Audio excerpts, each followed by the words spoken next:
You know, I got a question the other day. A guy asked me, "Hey man, I got a player with an ego, right? He thinks he's better than what he really is. How do I handle him?" And so here's my answer for him and anybody else that is struggling with dealing with players' personalities, because every player personality is different. Now your core values stay the same, but how you treat and handle each player is different. I learned that from Dean Smith. I used to go to his basketball camp. He asked me to walk on. I won a walk-on spot at North Carolina. So, but anyway, you're going to have, in my years of coaching players in 28 years, you're going to have, okay, three types of players. Number one, players that overestimate their talent. Not as good as they think they are. And so the way to handle them is to challenge them. Hey man, you're a Division I player and you only made 5 out of 10? A Division I player makes 9 out of 10.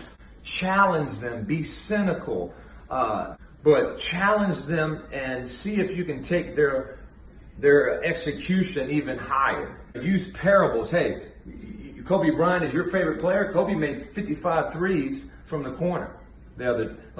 You have to challenge elite players.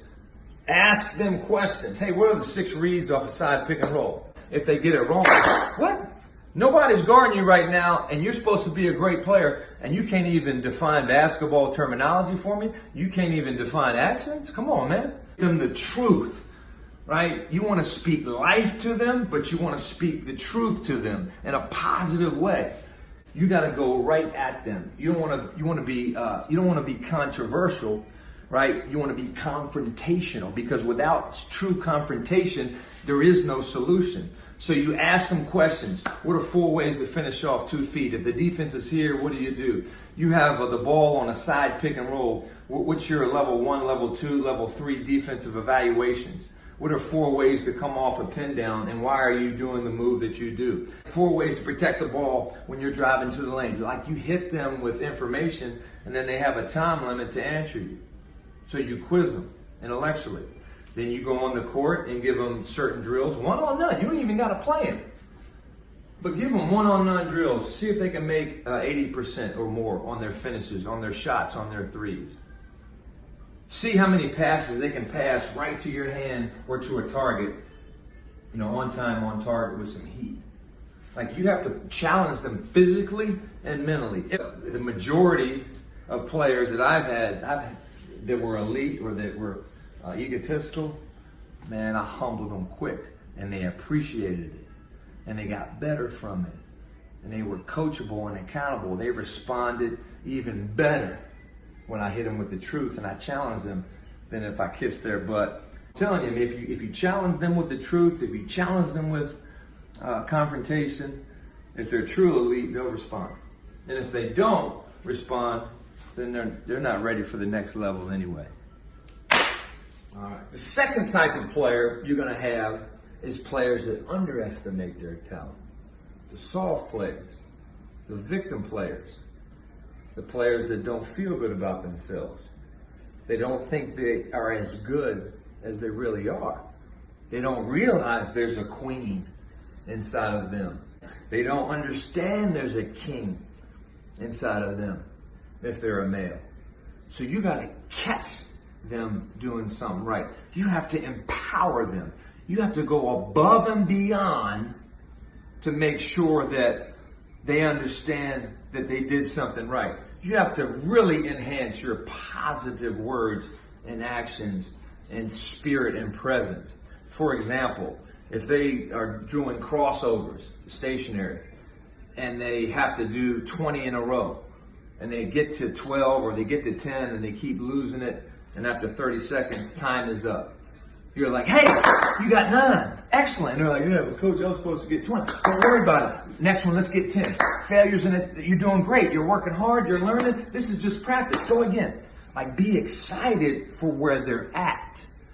Try to find one thing you can celebrate and celebrate that.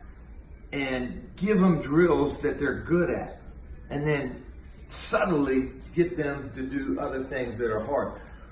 But you gotta show a lot of grace and mercy. The opposite of elite players. Last kind of player that you're gonna face is the player that is kind of balanced. He's humble. He's hungry. But man, he just got no clue. She just got no clue. She has no clue what her strengths are, no idea what her weaknesses are, no self-identity. And again, a lot of players, the elite, the ones that underestimate their talent, the soft, they don't know their strengths and weaknesses either. But that's a third type of person that you have to coach. And another thing you have to define with players is that you got to show them their strengths. You got to show them their weaknesses. So all that comes down to is information and competency. You know, give them worksheets, put them through different tests, NBA combine tests or drills you see on the internet. We have a great curriculum of drills that require a time and a score. We have a systematic layout of everything a beginner needs to know from every skill set, everything an intermediate player needs to know from a skill set. You know, beginner is more so elementary, an intermediate is more so middle school. Then we have an advanced, right, for those junior, senior, high school, college. And then we have a pro curriculum. And at the end of the chapter, we have a checklist. Hey, if you're a pro, here are the things that you need to learn, and here's how many times and how efficient you need to be with your fundamentals. So you need like a checklist and a checkbox and an analysis, all right? You have to have the competency to see, evaluate, and then give them a basketball medical report and say, hey, here's exactly your strengths and here's exactly your weaknesses. It's no different than when you see a strength and performance coach or a body mechanics coach. They'll give you an evaluation of your body. It's no different than when you go see your third grade teacher. Hey, here are the things you do satisfactory. Here are the things you do unsatisfactory. Here are the things that you have an A at, which is excellent. Here are the things that you have a C at, which is mediocre. But you must have some kind of grading system, and you must have the competency and the experience to teach the truth. And then it's black and white with strengths and weaknesses.